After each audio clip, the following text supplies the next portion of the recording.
Vamos lá, meninos e meninas, dando continuidade então à nossa disciplina de higiene, saúde e segurança ao trabalho. Hoje a gente vai entrar um pouquinho mais no mérito da energia elétrica, tá? Dentro da nossa parte de eletrotécnica mesmo.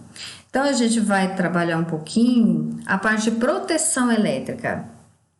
Então, quando a gente fala em proteção elétrica, normalmente a primeira coisa que vem na nossa cabeça é a parte dos disjuntores, né? No qual a distribuição tem que ter disjuntor. E o disjuntor a gente vai ver que ele não é suficiente. Ele é necessário, mas ele não é o único que auxilia na proteção elétrica, tá? Então, quando a gente tem os disjuntores, a gente precisa lembrar que a gente tem disjuntores monopolares, bipolares, tripolares e também os tetrapolares. No caso, os disjuntores, a gente vai ver que ele tem uma proteção contra curto-circuito e contra sobrecarga.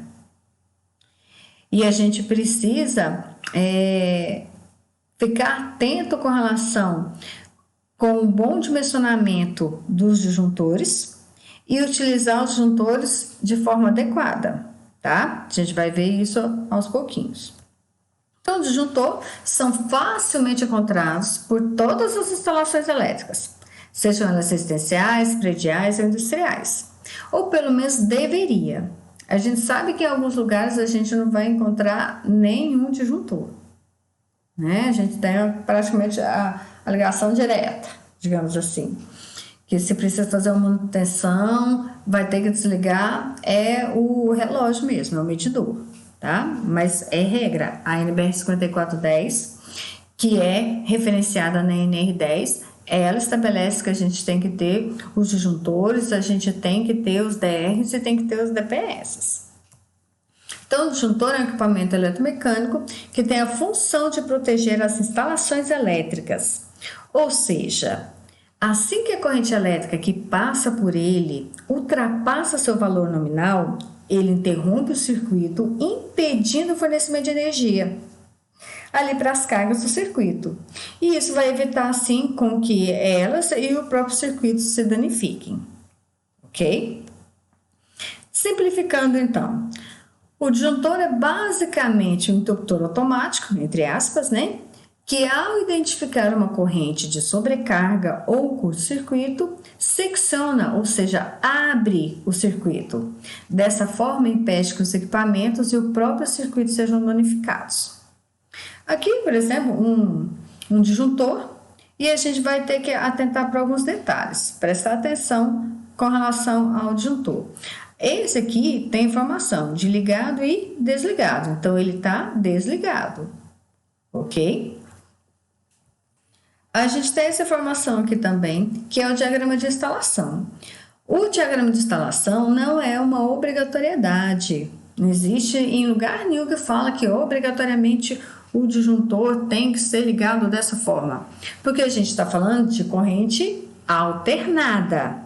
Então, vamos lembrar disso, viu?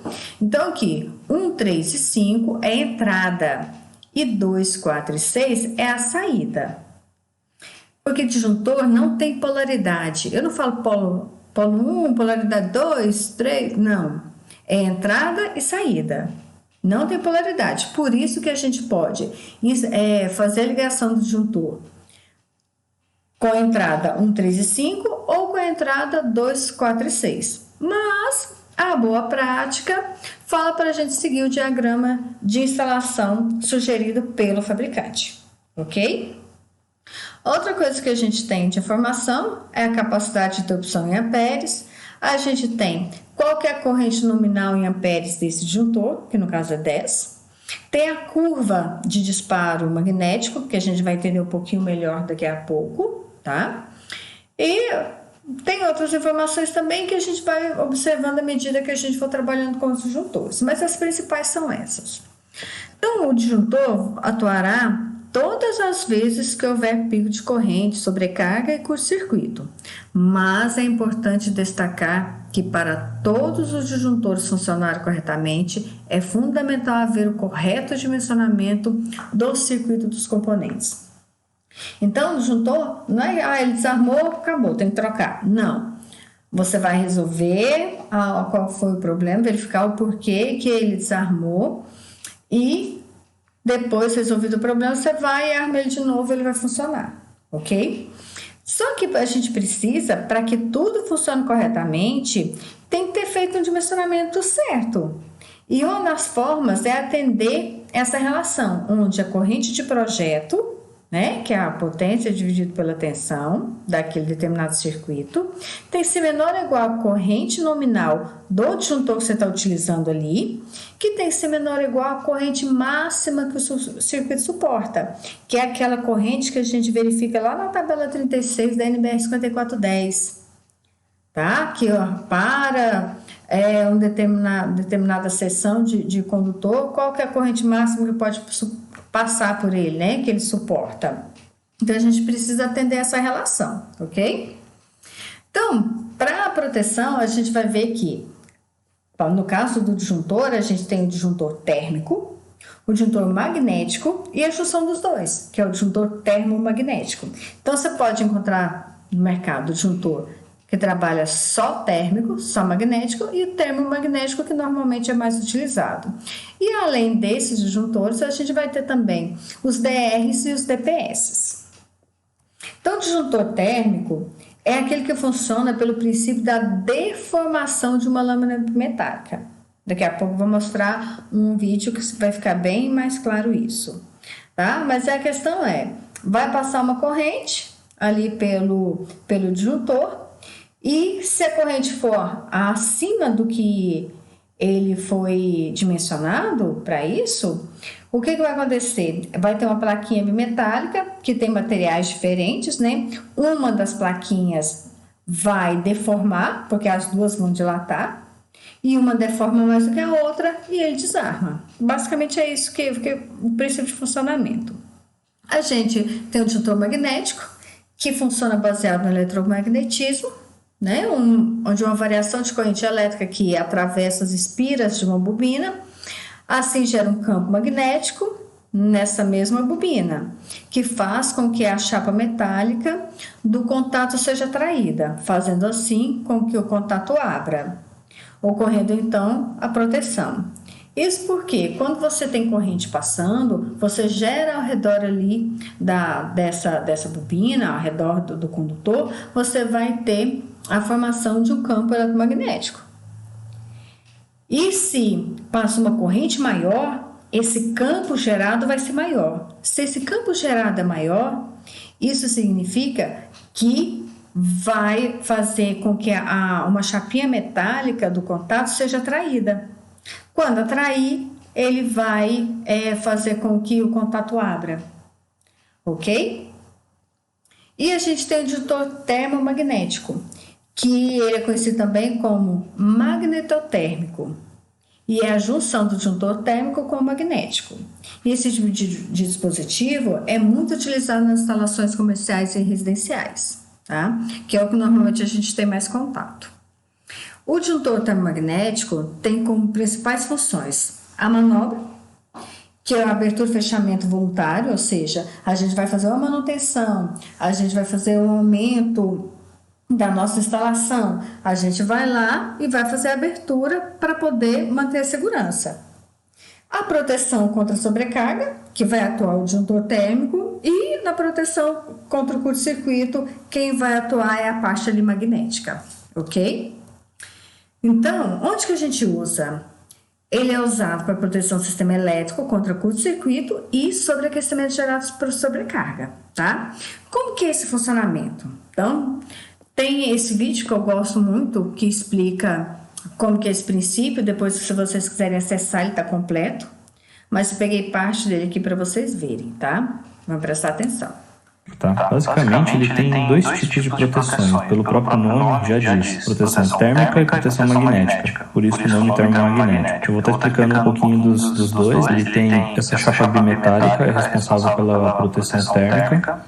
E esse indutor que você está vendo aqui na imagem, ele é responsável pela proteção magnética. A proteção térmica, ela é feita através deste barramento bimetálico. Então, o que ocorre? Vamos dizer que eu tenho um condutor elétrico conectado nesse borne, aqui são os dois bornes, né, de conexão de condutor. Então, assim, no momento em que eu virar essa chave, ou seja, eu ligar o disjuntor, o mecanismo interno dele vai fazer com que essa chapa metálica feche e seja encostada nessa outra chapa metálica. Então, nesse momento, eu vou ter uma corrente elétrica circulando por aqui, fazendo esse caminho, e ela vai entrar nessa bobina. Ela vai percorrer pela bobina, vai sair e vai chegar no barramento bimetálico, que por sua vez vai encaminhar a corrente elétrica para a saída do disjuntor nesse outro borne. Então, esse seria um princípio de funcionamento normal. Então, assim, como que vai funcionar a proteção térmica? No caso, a gente tem que, vamos dar atenção para essa parte aqui, que é a chapa bimetálica, tá? Então, vamos dar um exemplo. Se eu tiver um disjuntor de 10 amperes, na condição nominal, né, até 10 amperes, o disjuntor vai estar funcionando normalmente. Essa chapa bimetálica, ela vai ter um efeito térmico, né? Ela vai sofrer um calor pelo efeito Joule na condição nominal, proporcional à corrente que a gente está dando de exemplo, 10 amperes, né? Ela vai esquentar, mas ela vai se manter de uma forma normal, conforme o fabricante estipulou. No momento que a corrente aumentar, ou seja, ela passar de 10 amperes, o que vai acontecer aqui? Essa chapa bimetálica, ela vai sofrer uma deformação devido ao aquecimento. Essa deformação vai provocar que ela empene, ou seja, ela vai entortar nesse sentido, batendo nesse ponto do mecanismo. Então ela vai fazer um movimento mecânico e empurrar esse mecanismo aqui. Nesse momento que ele empurrar esse mecanismo, o que vai acontecer? O mecanismo vai voltar para a posição original, ou seja, ele vai desligar, essa chave aqui vai voltar para a posição original, e o barramento que tinha sido movimentado para essa direção, né, ele também vai voltar para a parte original, ou seja, vai interromper a passagem da corrente elétrica. Então, dessa forma, ele vai fazer a proteção térmica.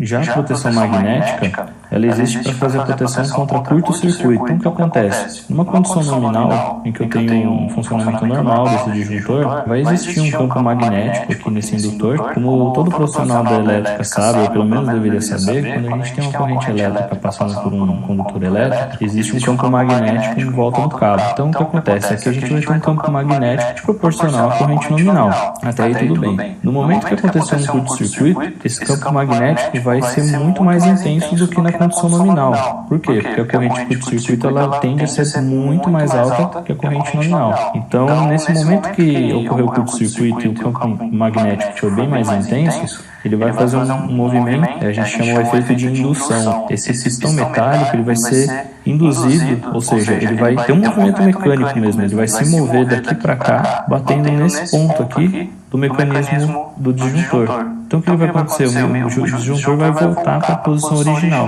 A chave vai voltar para o lugar, né? A parte mecânica vai funcionar, e esse contato metálico aqui também vai voltar para a posição original. Então, vai interromper a corrente elétrica nessa hora. Só reforçando, né? Vamos só fazer um resumo aqui para você entender. A proteção térmica, quem é responsável por fazer essa proteção é essa chapa metálica. Ao ultrapassar a corrente nominal, né? Entrar no estado de sobrecarga, essa chapa vai ter um aquecimento além do que deveria, vai ser empenada, batendo no mecanismo e fazendo o desacionamento mecânico do disjuntor, interrompendo a passagem de corrente elétrica. A proteção contra curto-circuito, quem vai fazer esse indutor, né? No momento que tiver o curto-circuito, o campo magnético vai ser muito intenso, fazendo que esse pistão metálico se movimente e bata no mecanismo, fazendo o desacionamento desse disjuntor. Então, basicamente, esse é o funcionamento do disjuntor termomagnético. Então, só para concluir, essa parte aqui é a câmara de extinção. Ele existe apenas para, no momento que faz o ligamento aqui do disjuntor, pode acontecer algum pequeno arco elétrico interno, né? Então, esse componente aqui é mais para evitar que possíveis arcos elétricos saiam para fora do disjuntor. Ok? Então, vocês viram que é bem simples mesmo, tá? Vamos dar continuidade aqui. Então, existem diversos tipos e modelos de disjuntores, mas o princípio é isso que foi falado mesmo, tá? É a mesma finalidade de proteção contra o curto-circuito e contra a sobrecarga, tá? Só que a gente tem que prestar atenção com relação às curvas características e onde é que cada disjuntor vai ser aplicado. Isso a gente vai ver no próximo vídeo, beleza? Não deixe de assistir.